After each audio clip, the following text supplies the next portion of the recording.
wannabe musician. So I picked up my guitar one day and it was all beat up and cracked. I decided I wanted to paint it and make it look the way I wanted it to look. So I got up, because I do cars and stuff, that's what I do for a hobby.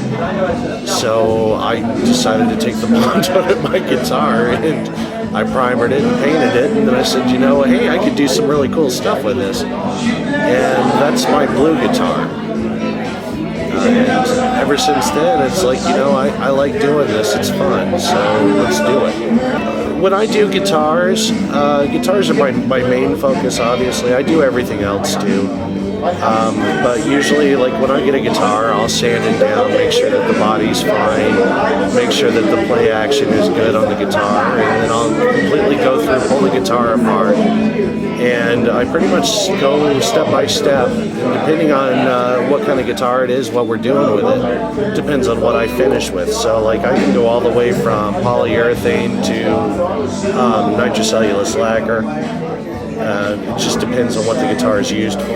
It's fun. I like to sit down and just kind of lose myself in what I'm doing. And that's basically where it's at. I mean, it gives me something to sit and do that I can completely engross myself in and not think about everything else. You'll notice all my guitars, they all have different style bodies. They're not the highest end or the lowest end. It's whatever it suits me with. I've got a bass guitar that I'm working on right now that's got the most unique body I've ever seen, but it's really cool. So I'm going to do something, I haven't even decided what I'm going to do with it. It's just something with a lot of gradients on the curves on it. I'd like to be able to, get up one day and go to a stage and see somebody playing one of my guitars on stage. I don't want to... we live in a disposable society. It's what I put on my website. Everything's throwaway. I can crank out graphics like the drop of a hat all day long on my computer. I can draw anything you want on the computer. But when you sit down and do it by hand, you're making something that's going to hang out for a while.